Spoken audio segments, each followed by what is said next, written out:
Evangelho de Marcos, capítulo 9, do verso 42 ao 50, todos acharam? Amém?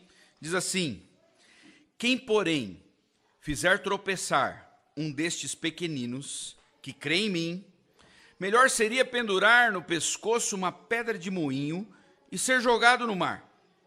E se tua mão te fizer tropeçar, corta, pois é melhor entrares na vida defeituoso do que, tendo duas mãos, ir para o inferno, para o fogo que nunca se apaga, onde o verme não morre e o fogo não se apaga. Se o teu pé te fizer tropeçar, corta-o, pois é melhor entrares na vida aleijado, do que, tendo dois pés, ser jogado no inferno, onde o seu o verme não morre e o fogo não se apaga. Se teu olho te fizer tropeçar, joga-o fora, pois é melhor entrares no reino de Deus com um olho só, do que, tendo dois olhos, ser lançado no inferno, onde o verme não morre e o fogo não se apaga. Porque cada um será salgado com fogo. O sal é bom, mas se ele se tornar insípido, como recuperar-lhe o sabor?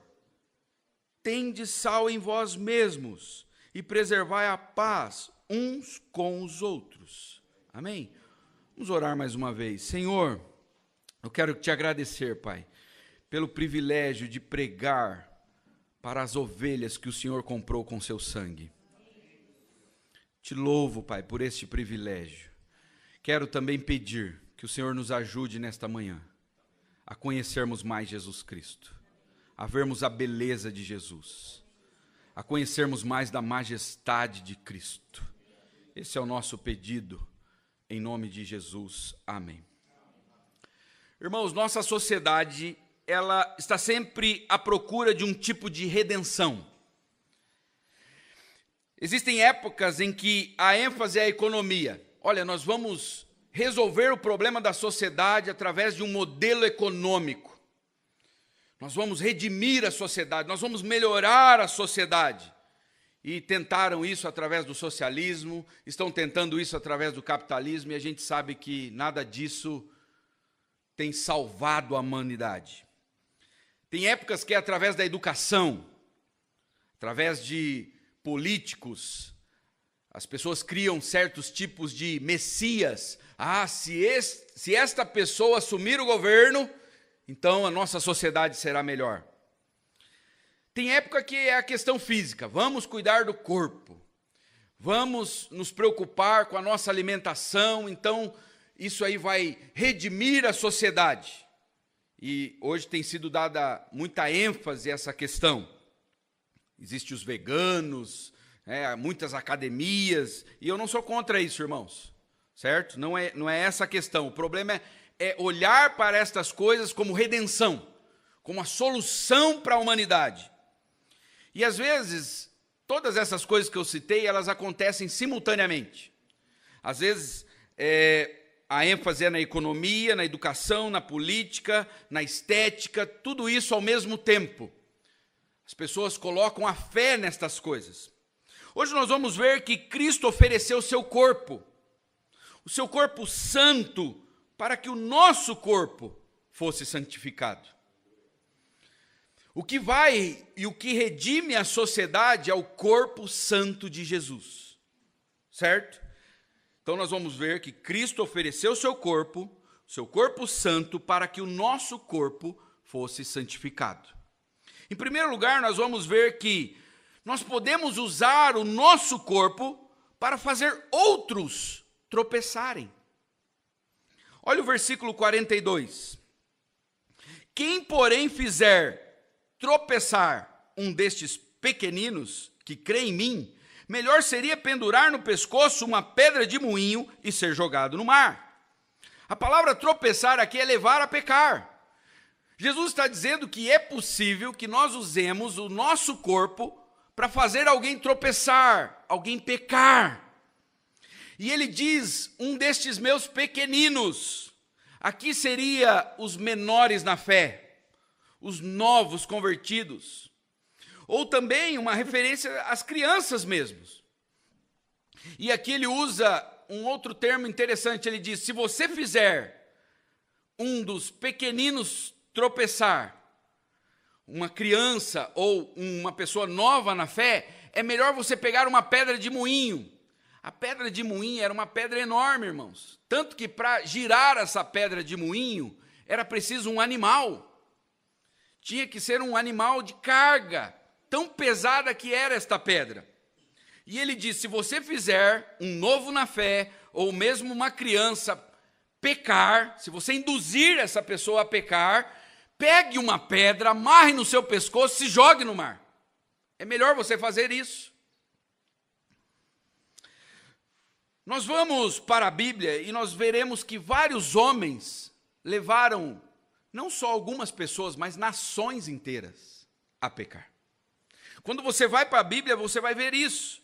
Você vai ver frases como: e fez o que era mal aos olhos do Senhor, principalmente no livro de Reis e de Samuel, por exemplo. Fez o que era mal aos olhos do Senhor, nunca se apartou dos pecados do seu pai, e fez com que Israel pecasse. Nós vamos ver reis como Manassés, o próprio Saul, Acabe. Eles levavam não apenas uma pessoa a pecar, eles levavam uma nação inteira.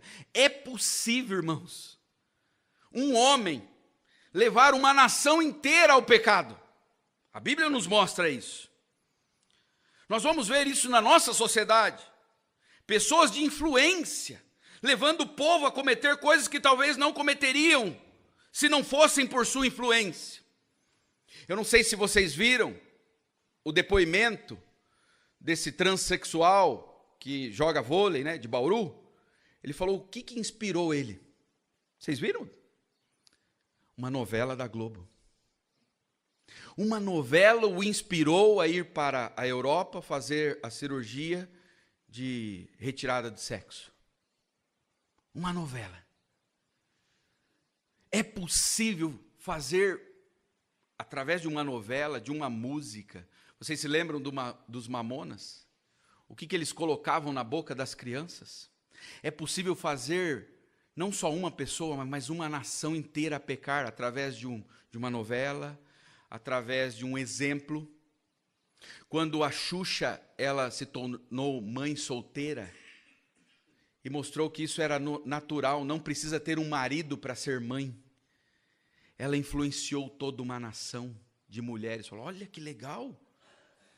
É possível, irmãos, através de grupos musicais, exposições artísticas que despertam a sensualidade precoce. Eu lembro quando tinha a música da Boquinha na Garrafa, e aí nos programas de televisão mostrava crianças dançando de forma sensual. É possível, através de filmes, videogames violentos. E a igreja? A igreja também às vezes leva pessoas a pecar. A história da igreja não é uma história romântica. Quando você vai estudar a história da igreja, principalmente a Idade Média, você vai ver que a igreja levou o povo à superstição, a confiar em objetos místicos, a idolatria, a um falso conhecimento do evangelho, e hoje não é diferente. Nós temos visto igrejas fazendo a mesma coisa, levando multidões a pecar. E Jesus disse: seria melhor você amarrar uma pedra no pescoço e se jogar no fundo do mar. Nós podemos ver isso na sociedade, a gente vê isso na Bíblia, a gente vê isso na igreja. E aí eu pergunto: e você? Você já fez algo que se arrependeu de ter feito na frente dos seus filhos? Na frente dos seus irmãos, dos seus pais, amigos, vizinhos? Você já deixou de fazer algo que você deveria ter feito? Porque às vezes a gente peca não pelo que faz, pelo que não faz. Você já falou algo que não deveria ter falado para a tua esposa, para o teu filho? Deixa eu confessar um pecado. Outro dia eu estava dirigindo e eu tenho 2 filhos, o Davi, que agora completou 9 anos, e o Natan, 5 anos. E eu não sei o que eles estavam fazendo ali, e eu dei uma palavra, eu xinguei o Davi. Mas não é palavrão não, que vocês estão pensando, né? Porque a gente sabe xingar de modo evangélico. Né? E eu percebi que aquilo feriu ele. E aí passou, a gente andou, né, fomos em vários lugares, cheguei em casa, eu estava na cozinha, eu vi ele de longe assim, eu chamei ele, o Natan estava perto, porque o Natan viu eu fazendo isso, então eu falei, eu vou pedir perdão na frente do Natan, né? E eu chamei o Davi, eu falei, Davi, me perdoe pela palavra que eu falei para você, meu filho. E ele me abraçou e lágrimas quentes começaram a correr. Nós muitas vezes, irmãos, levamos outras pessoas a pecarem. Você já deu mau testemunho para algum irmão da igreja, novo na fé? Jesus disse, seria melhor amarrar uma pedra de moinho e se lançar no fundo do mar. Esse é o primeiro ponto, para dar um terror no nosso coração. Segundo lugar, nós podemos usar o nosso corpo para o nosso próprio tropeço. Primeiro, nós podemos usar o nosso corpo, a boca, as mãos, para fazer outros tropeçarem. E agora Jesus vai dizer que nós podemos usar o nosso corpo para o nosso próprio tropeço. Versículo 43 ao 48, ele diz, se tua mão te fizer tropeçar. Versículo 45, se teu pé te fizer tropeçar. 47, ele diz, se teu olho te fizer tropeçar. Esse texto fala agora que nós mesmos podemos ser responsáveis pelo nosso próprio tropeço. E ele usa aqui mão, pé e olho. E qual é a ordem? Se o teu olho te faz pecar, se o teu pé, ele diz, corta fora. E por duas vezes ele vai falar, é melhor entrares na vida caolho, maneta. É melhor entrares no reino de Deus assim, amputado. As pessoas deveriam tomar uma atitude radical em relação ao que a leva a pecar. É isso que Jesus está dizendo. Nós deveríamos fazer o que é necessário para não pecarmos. Aqui não é de forma literal, irmãos. Algumas pessoas chegaram a acreditar que isso era de forma literal. Por isso que existe algumas religiões que se autoflagelam. Jesus está dizendo o seguinte, faça o que for necessário. Seja radical com o pecado, com aquilo que te leva a pecar. É isso que ele está dizendo. Não é para cortar literalmente, arrancar o olho literalmente. Por que a pessoa deveria ser radical? Aí ele diz, porque se você não fizer isso, você pode ir com os 2 olhos para o inferno. Jesus fala 3 vezes sobre o inferno. Você será lançado no lago de fogo, onde não se apaga. Por 3 vezes no texto ele fala isso. Jesus está dizendo que prefere, será que essa é a ideia? Ele prefere pessoas mutiladas do que ver elas queimando no inferno? Será que é essa a ideia do texto? Se você for ler o Evangelho de Marcos, você vai ver que Jesus curou pessoas com deficiência. E agora ele está querendo pessoas deficientes. Ele curou pessoas com deficiência física. Ele curou um homem com a mão atrofiada. Ele curou paralíticos, ele curou cegos, no próprio Evangelho de Marcos. A pergunta é, os membros do nosso corpo, eles podem nos levar a pecar? O problema está nos membros. É minha mão que me leva a pecar? O próprio Jesus responde isso no Evangelho de Marcos. Marcos 7, 21, 23. Porque do interior do coração dos homens saem os maus pensamentos. O problema em si não está na mão.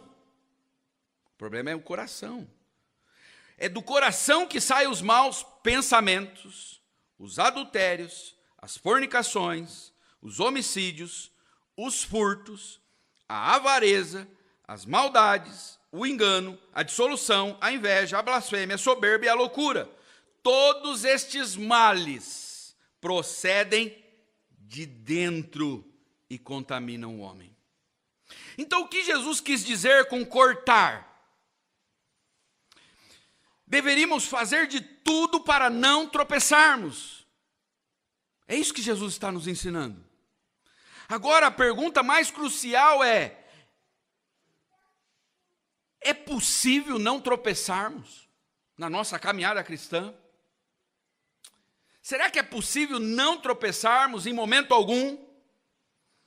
O que a Bíblia diz? Colossenses 3:5.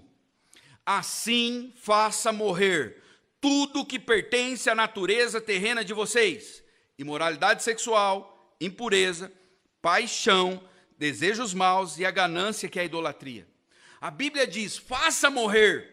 É uma ordem. Nós temos que fazer morrer. 1 Coríntios 9:27, Paulo diz: eu esmurro meu corpo. E aqui também não é literal, tá? Mas ele está dizendo: olha, eu submeto ao meu corpo a algumas. Eu deixo que meu corpo não tenha certos prazeres. É isso que ele está dizendo. Se a televisão me faz pecar, então eu esmurro meu corpo. Eu sei que aquilo ali não me faz bem, então eu não assisto. Eu submeto ao meu corpo a certas restrições. Essa é a palavra. Para não pecar. Meu problema é com bebida, então eu nem passo na frente do bar. Meu problema é com mulheres, então eu tomo cuidado ao conversar com outra mulher. Eu coloco restrições para a minha vida. É isso que é esmurrar o corpo. Eu faço dele meu escravo. Eu faço do meu corpo um escravo. Olha o que Paulo diz. Para que depois de ter pregado aos outros, eu mesmo não venha a ser reprovado. Então, será que é possível, irmãos, na nossa caminhada cristã, nós não tropeçarmos? Mas olha o que o próprio apóstolo Paulo vai dizer em Romanos 7, 18 e 19. Sei que nada de bom habita em mim. Isto é, em minha carne. Porque tenho desejo de fazer o que é bom, mas não consigo. Eu tenho desejo de fazer o que é certo, de não tropeçar, mas eu não consigo. Eu não consigo realizá-lo, pois o que faço não é o bem que desejo, mas o mal que não quero fazer. Esse eu continuo fazendo. E aí, em Romanos 7, 24, ele diz: miserável homem que eu sou, quem me libertará do corpo? Esse corpo que tem essa mão que me faz tropeçar, que tem esse olho que me faz tropeçar, que tem esse pé que me faz tropeçar, quem me libertará do corpo sujeito à morte? Nós vamos ver que a sociedade ela tenta criar mecanismos para impedir as pessoas de usarem o corpo para o mal. Existem projetos aí de castração química. O que é a castração química? É para estupradores. São mecanismos para que o ser humano não use o corpo para o mal. Então, vamos castrar ele quimicamente, não é? Eles estão desenvolvendo agora vacinas para vício de drogas. Estão tentando, né? Diz que já está quase aí, desenvolvendo uma vacina para o vício da cocaína e do crack. Mas será que isso funciona? Isso trata o quê? O externo, mas o coração. O cara pode estar castrado, mas se ele deseja, a Bíblia diz que ele já cometeu o pecado.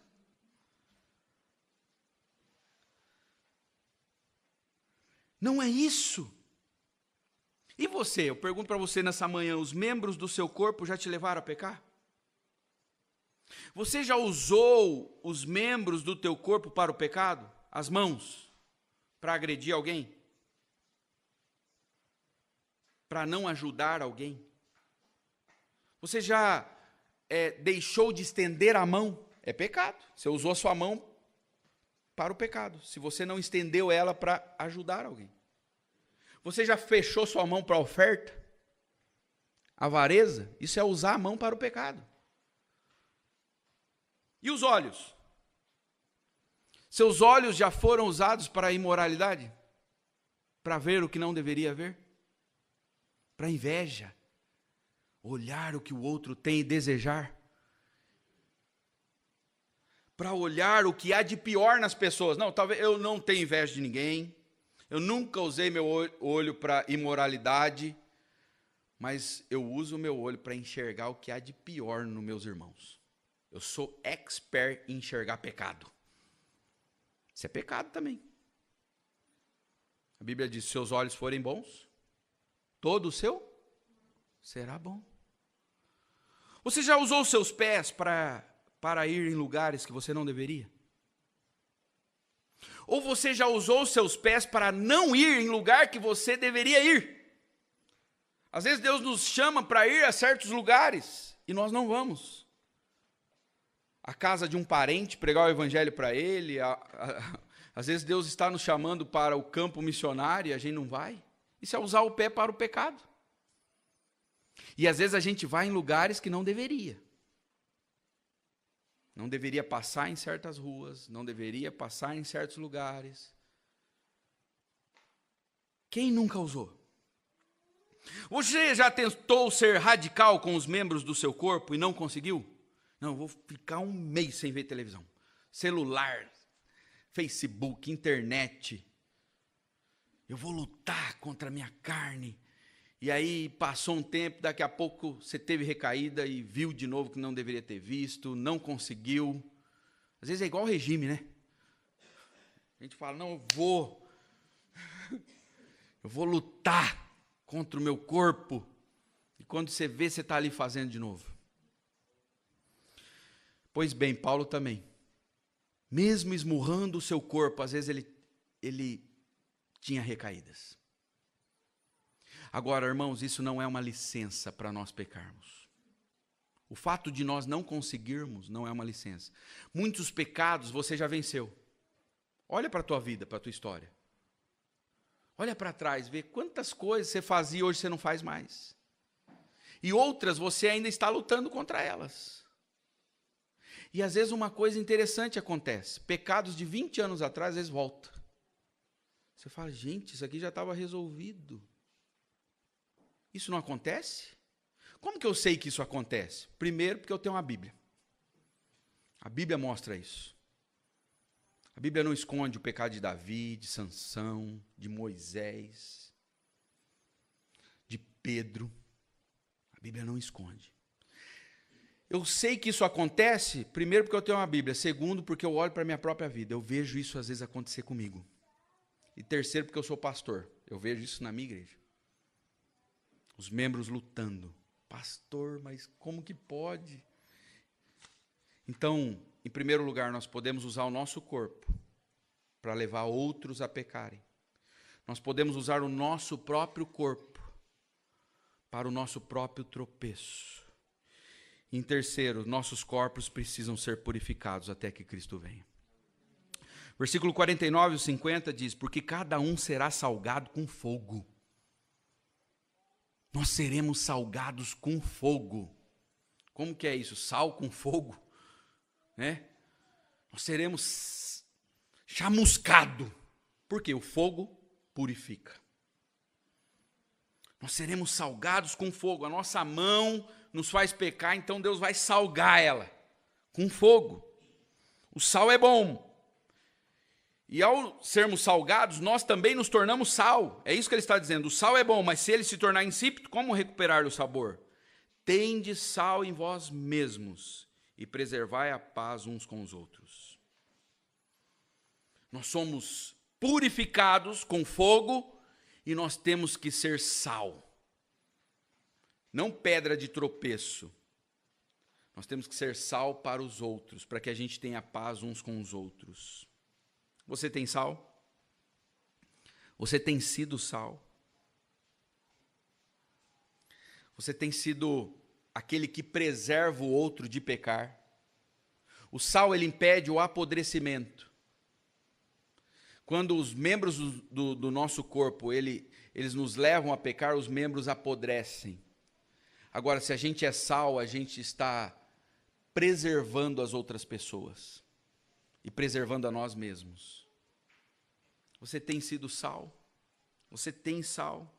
Se eu acabasse o sermão aqui, seria duro demais e com pouca esperança. Porque a gente se conhece. A gente sabe como que a gente é. A gente luta e quando vê, às vezes faz o que não deveria. E por isso que a gente precisa de um Salvador, irmãos. Porque a gente não consegue. Nós fazemos os outros tropeçarem muitas vezes. Nós mesmos provocamos o nosso próprio tropeço. E a Bíblia diz que quem leva o outro a tropeçar merece a morte. Merece ser lançado na profundeza do mar. É isso que nós merecemos. Quem causa o próprio tropeço merece ser lançado no inferno. Devemos agir de forma radical, ou seja, fazer tudo para não levar ninguém a tropeçar e também não causarmos o nosso próprio tropeço.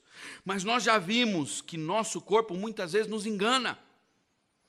Podemos vencer muitas batalhas contra as tentações, mas às vezes muitas nós perdemos também. Mas nós podemos ter esperança de que um dia nossas mãos serão completamente purificadas. Imagine nunca mais, um dia, nunca mais a tua mão te levará a pecar.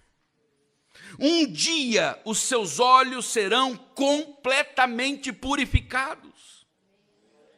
A gente não tem noção do que é isso, a eternidade com Cristo. Nunca mais pecar. Já pensou? Nunca mais os nossos olhos serão maus.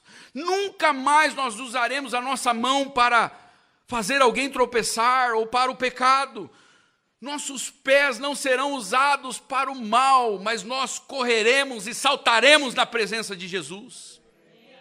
Olha que coisa linda, irmãos. Isaías 35, 5 e o 6 diz: então se abrirão os olhos dos cegos e se destamparão os ouvidos dos surdos. Então os coxos saltarão como o cervo, e a língua do mudo cantará de alegria. Águas irromperão no ermo e riachos no deserto. Um dia a nossa boca será usada só para a glória de Deus. Só para cantar ao Cordeiro que morreu. Um dia nossos olhos olharão nos olhos de Cristo. E a Bíblia diz que quando nós o vermos face a face, assim como Ele é, nós também seremos. Um dia, irmãos, todo o nosso corpo será glorificado. Mas para que isso acontecesse, para que isso fosse possível, Cristo teve que sofrer. Cristo foi lançado na escuridão. Cristo foi lançado nas profundezas da escuridão. O que Jesus disse? Se você fizer alguém tropeçar, amarre uma pedra e lance-se nas profundezas do mar. Cristo, ele não foi lançado nas profundezas de um mar, mas ele foi lançado nas profundezas da ira de Deus. Cristo foi lançado, ele não foi amarrado, ele foi pregado, mas ele não fez ninguém tropeçar, irmãos. Pelo contrário, ele levantou o caído, suas mãos eram santas. Cristo, o único com mãos perfeitamente santas, teve suas mãos perfuradas e cravadas numa cruz. E mãos imundas pegaram nas mãos do nosso Salvador. E cravaram aquelas mãos santas que nunca pecaram numa cruz, num madeiro. Cristo, o único que com olhos santos, teve seus olhos socados por mãos imundas. Diz que ele passou uma noite nas mãos dos soldados romanos, apanhando. Ele ficou desfigurado. Mãos imundas socaram os olhos santos do nosso Salvador. Cristo, o único com pés santos, e uma prostituta reconheceu isso. Ela chorou sobre os seus pés. Ela lavou os seus pés com lágrimas e ungiu com perfume. E homens com mãos imundas pegaram aqueles pés santos e cravaram na cruz. O único com a boca santa, a boca dele nunca foi usada para o pecado. E homens esbofetearam a boca dele. Por quê? Para que um dia nós pudéssemos adorá-lo com nossos corpos. E isso pode começar hoje, aqui e agora. Romanos 12, versículo 1, que diz: portanto, irmãos, diante de tudo que Cristo passou, rogo-lhes pelas misericórdias de Deus, que ofereçam vossos corpos como um sacrifício vivo, santo e agradável a Deus. Este é o culto racional de vocês. 1 Coríntios 6, 19 e 20 diz: acaso não sabem que o corpo de vocês é templo do Espírito Santo que habita em vocês, que lhes foi dado por Deus e que vocês não são de si mesmos? Vocês foram comprados por um alto preço, portanto, glorifiquem a Deus com o corpo de vocês. Para que o nosso corpo hoje pudesse adorar a Deus, para que nós pudéssemos levantar nossas mãos, cantar nesta manhã, pregar, o corpo de Jesus foi moído. Mas louvado seja Deus, irmãos, que Ele ressuscitou. Ele ressuscitou, está sentado à direita de Deus Pai. E a Bíblia diz que assim como Ele é, um dia nós também seremos. Enquanto esse dia não chega, irmãos, nossas mãos vão pecar, nossos olhos vão pecar. E o que a gente faz? Se confessarmos nossos pecados, Ele é fiel e justo para nos perdoar, só perdoar e nos purificar. O sangue de Jesus Cristo nos purifica de todo pecado. Essa é a mensagem do Evangelho, irmãos. Nós não conseguimos, por isso nós temos que ir a Cristo todo dia, em oração. Não foi isso que cantamos? Nós temos que ir a Ele todo dia, todo instante, em oração, e pedir: Pai, purifica-nos. E Ele faz isso com a maior alegria, irmãos. Que Deus nos abençoe. Que os nossos corpos glorifiquem a Jesus Cristo nesta manhã. Pai Santo, eu te louvo por Jesus. Ah, Deus, Jesus é tão lindo, Pai. Tão santo. O único que pisou nesta terra com um corpo perfeitamente santo, levou sobre si os nossos pecados, para que os nossos corpos fossem santificados. Te louvamos, Jesus. Te louvamos pelo que o Senhor fez por nós na cruz. Te louvamos porque os nossos corpos, outrora imundos, foram lavados com teu sangue. E hoje, como o pastor disse aqui, o Senhor não olha para nós, mas quando o Senhor olha para nós, o Senhor vê Cristo Jesus em nós. E a nossa esperança é que um dia nós nos encontraremos. Aquele que teve seu corpo moído por nós, nós o veremos face a face. Te louvamos, Jesus, que esse dia venha. Essa é a nossa oração em nome de Jesus. Amém. Deus abençoe os irmãos.